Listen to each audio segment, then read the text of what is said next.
O'Neill, Mondays on FNN. And today, the United shareholders must protect their interest at all costs. You want a couple of questions? Oh, you bet. I don't like the fact that corporate America's CEOs own very little stock in the companies they manage. And I believe ownership is the answer to a lot of the problems in corporate America. I also realize that corporate America is so important to our country. It's the backbone of the economy. That's where the jobs are created. That's where the taxes are paid. That really is what makes the economy go, is corporate America. Welcome to CEO Spotlight. I'm Doug Ramsey in New York. In our Spotlight, Boone Pickens, Jr., oil man, corporate raider, shareholder rights activist, and best-selling author. Almost added to that resume, political candidate. But last Wednesday in Dallas, Pickens announced that he's decided against running for the governorship of Texas. I can't make that commitment at this stage in my life. I've decided without regret that I have other challenges and other responsibilities. But know this, just because Boone Pickens isn't going to run for governor doesn't mean I'm not going to be out there campaigning for what I believe in. It doesn't mean that I won't be working hard for a better Texas. Before making that announcement, Pickens told the Financial News Network in an exclusive interview that there were plenty of business reasons to stay out of politics, even after 3 years of polling at both the state and national level. I'm excited every day when I go to the office, and my routine is very similar to what it's been for the last 30 years. That I'm at the office by 7:30 in the morning, and I seldom go home before 7:30 in the evening. So I'm a 10 or 12-hour day guy. I also put in a racquetball game someplace in that 12 hours. But no, I haven't lost any enthusiasm for the oil industry, for instance, or some of the other involvements I've had in other situations. But I also see Texas at a crossroads. And you'll never hear me make this statement if I become a politician, that the system's been good for me, and now I want to give something back to the system. My feeling about the system is the system has been good for me, and I've been good for the system. I've created jobs. I've made a lot of people money. I've paid a lot of taxes, and I've helped the economy. So I don't feel that I owe the system anything, but I do feel that Texas desperately needs leadership. At one time, our tax revenues were about 28% from oil and gas severance tax and sales tax. But today we're down to 9% of our tax revenues coming from the oil and gas industry. So we're getting away from it about as fast as you could go. But what we have, the number one problem in Texas today is the economy, jobs. That's what we're talking about. And the long-term problem for Texas is education.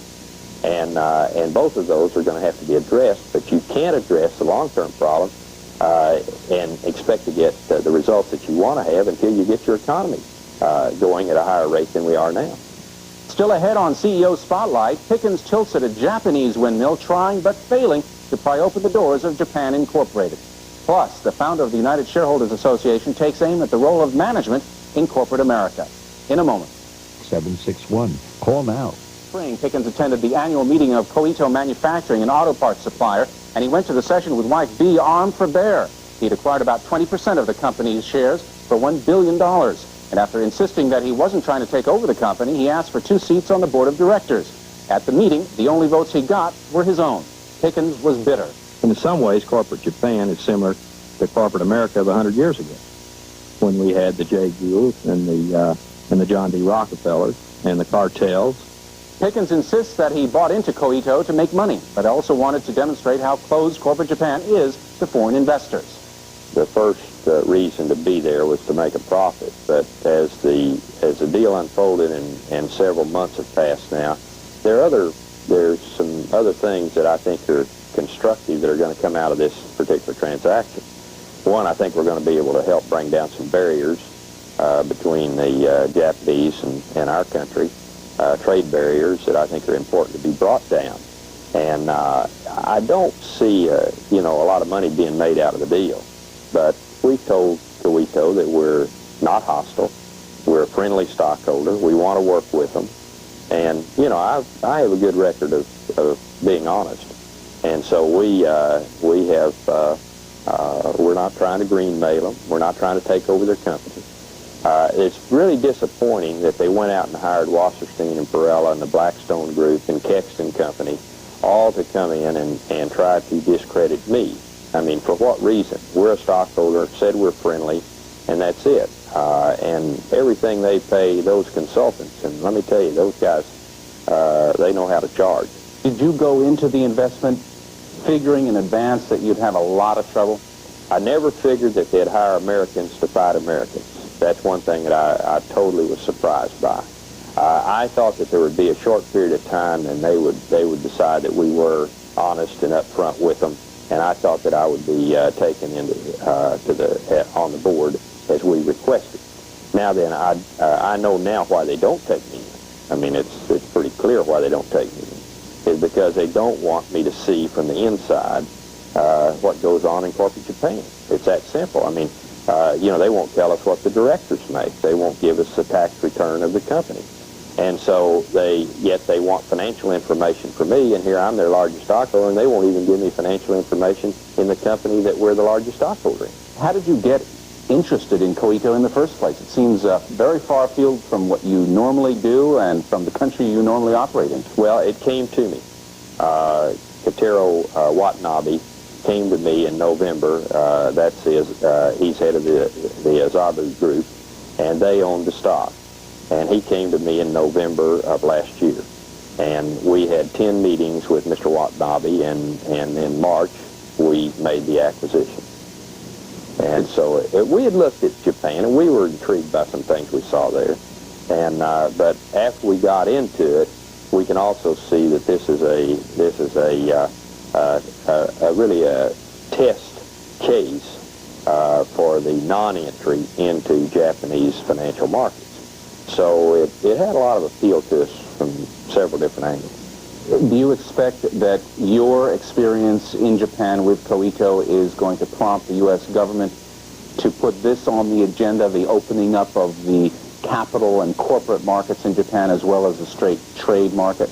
I don't know whether it will or not, Doug. I've had a lot of conversation in Washington with people in the administration and also with members of Congress, and I've testified before 2 hearings, and I know that the Congress is really exercised to do something. I was before Senator Hollings' Commerce Committee hearings 3 weeks ago, and I would say to a person on that committee, it graded on a scale of 1 to 10, I'd say that it was from 6 to 10 plus to do something about trade relationships with the Japanese. I mean, if the people in this country feel that we're being ripped off in those relationships, and they believe our negotiators have not done a good job in dealing with the Japanese.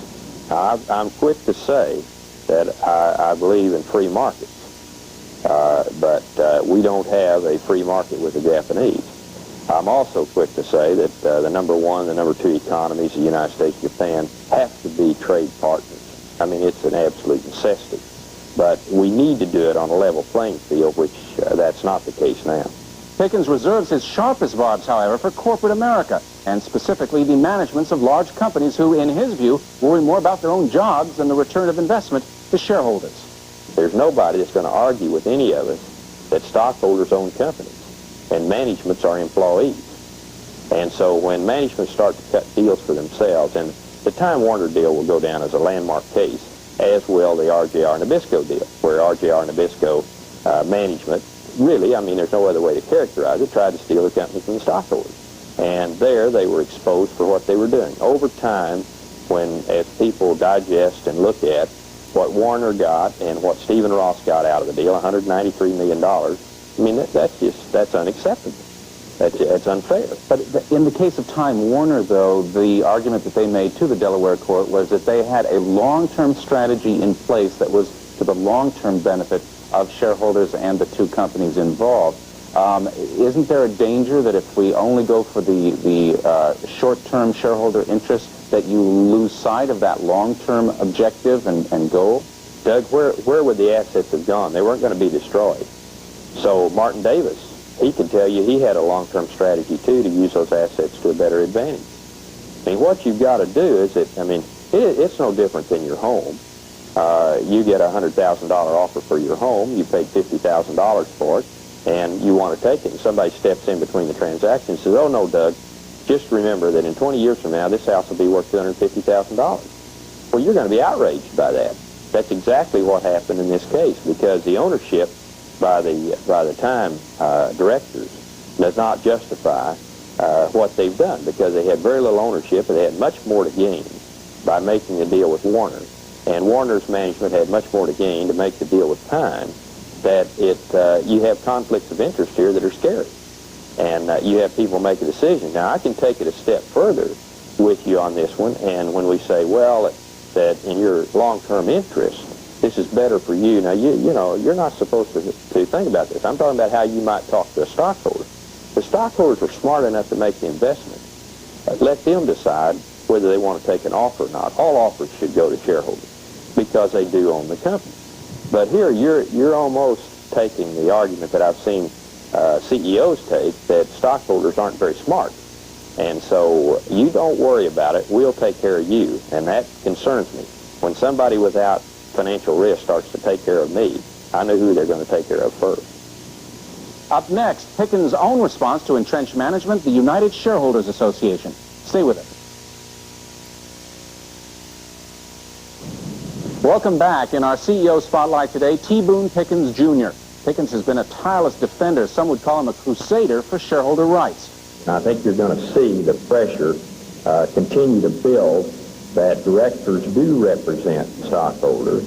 And so we're going to see more and more of that all the time as people speak out against the good old boys club. He founded USA, the United Shareholders Association, a lobbying group to campaign for changes in law and corporate regulation that reinforce the concept that shareholders own the company and management works for the owners. Today, USA counts 60,000 members, and Pickens says the group has made a difference. Well, I did that in August of '86, and that's a nonprofit association, and we have, I personally have in that association now about $1.5 million to $2 million. I believe in it, and I had gone through, and I've been frustrated, and if you've read my book, well, you can see my frustrations there about corporate America's management. I don't like the fact that corporate America's CEOs own very little stock in the companies they manage. And I believe ownership is the answer to a lot of the problems in corporate America. I also realize that corporate America is so important to our country. It's the backbone of the economy. That's where the jobs are created. That's where the taxes are paid. That really is what makes the economy go, is corporate America. And I felt that we were going in the wrong direction, and it was happening pretty fast to us. And I tied back to ownership, and all at once I realized that the small stockholders in America had no voice, and that if management could get the stock so distributed and so fragmented in ownership, then they became owners by default. They never really had any financial risk, but they had full control and almost ownership of the assets. So that's where it came from. And I wanted to see the small stockholders in America have a voice. I felt like that if the stockholders assumed their responsibility as owners, then they could put the pressure on management to assume their fiduciary responsibility to the stockholders, and there we bring accountability back into the system. And at the same time, I saw this is where we get competitive again. And I think we've come a long way in accomplishing some of these things. What has been accomplished by the USA Group, and has it put new pressure on management that did not exist before? Well, I think without a doubt that USA has been the driving force as far as some things that have happened. One, we saved one share, one vote for the stockholders. We now are driving very hard for a confidential vote, and the bill is being prepared now by Senators Metzenbaum and Armstrong to accomplish this. But a confidential vote is the key to getting the institutional holders of stock in a position where they can vote and know that their vote will be in behalf of beneficial owners, and that management will not be able to see that vote and count that vote and apply pressure to the institutional holders of stock. So we've done a long way. The proxy process has to be opened up to the stockholders to get us to where we want to be. Confidential vote's only one part of that. But the proxy process opened up will allow people to be nominated for the board of directors, qualified people, and not just have it a management, CEO, chairman slate. Some critics of your campaign for shareholders' rights say that it empowers not just long-term shareholders, but arbitrageurs, short-term speculators in a company's stock who can have, in many cases, a very large share of that stock at any point in time. What about this, the long versus the short-term shareholders' rights? Shouldn't there be some difference there? Doug, let me ask you a question. Where did the arbitrageur, the so-called speculators, get their stock? Obviously from some shareholders, but it's a question at what point does the power of the shareholder come into play? Well, see, I'm convinced, Doug, that ownership is ownership. When did you buy the suit? You didn't have to convince anybody you looked good in it before you wore it. You could wear it without even altering the pants if you wanted to. I mean, it's yours. The day you pay for it is the day you own it. And I feel the same way in corporate America. It's the day that you buy the stock, it's your stock. You now are a full-fledged member. You are an owner of that company. Maybe a small owner, but you have your vote. So when you tell me that somebody's a speculator, all of us are speculators. Anytime anybody buys a share of stock, whether it's to hold for 1 week or 1 minute, or whether it's for 10 years, you are a speculator. You are a speculator. You're speculating that you'll make money. I don't know anybody that ever bought a share of stock that didn't expect to make money. Still ahead, the Texas Oilman talks about big oil and gas. Stay with us. Boone Pickens made his money in oil, building up Mesa Petroleum into the largest independent oil and gas producer in the country. Then suddenly Mesa stopped growing, and Pickens managed a dramatic downsizing of the firm, turning it into a limited partnership and giving back a lot of the assets to shareholders. As Pickens told me, he saw the downturn coming. I saw by the mid-'80s, and I was one of the first ones to see the downturn in the industry, if you recall, and I called it in 1982 and said we're headed for a real problem. We started cutting back on our exploration and development activities, and we had been running budgets of over $400 million in late 70s and the early 80s. So we started to come down real fast. To give you an example of that, those $400 million budgets then are now down to $40 million budgets because we have, frankly, more gas than we need in the United States, and we're primarily a gas producer. Now, the United States is importing about 40 or 45% of our crude oil supply, but there's not much oil left to be found in the United States, and certainly it's not going to promote much drilling today with the price of oil like it is. For instance, we have about 875 or 880 rigs running in the United States today, and at this same point in 1981, we had over 4,000 rigs running. So we're running about 20% of the rigs that we did just 8 years ago. The oil industry matured, and that was the reason why we decided to switch over to a partnership, because we bought our way out of a corporation by paying recapture tax, which was over $100 million, and became a limited partnership where we could flow directly through our cash flow to our stockholders. And I didn't feel comfortable of trying to reinvest a large cash flow into an industry that I felt had really very poor returns. And we've been absolutely correct on this. But the problem that we've had from December of 1985 to the summer of 1989, we have now distributed to our stockholders over $1 billion. At the same time, we have our debts about $1 billion. We also, over that time of December 85 to August 89, we've doubled our reserves. We've gone from 1.4 trillion cubic feet of gas equivalent to 2.8 trillion gas equivalent. So there's been a great amount of progress made at Mesa, but we have one thing: we've looked after stockholders' interests. We're not wasting money. We're not in diversification. We are flowing through to our stockholders. We're flowing through more than our cash flow. Consequently, it has increased our debt. Do you see any change in the oil outlook into the early 1990s that might suggest a change in strategy for Mesa? But we're in a structure that, yes, I think we're going to see a move to parity, natural gas to crude oil, and that will take us up to, I think, in the winter of 1991, up to $3 a thousand for gas, where today we're getting about $1.30 on the spot market for gas. Just a quick reflection back to 85, when we took Mesa to a partnership, we were getting over $2.50 for gas, which was covering our distribution. Today, our average price is at least $1 lower than that.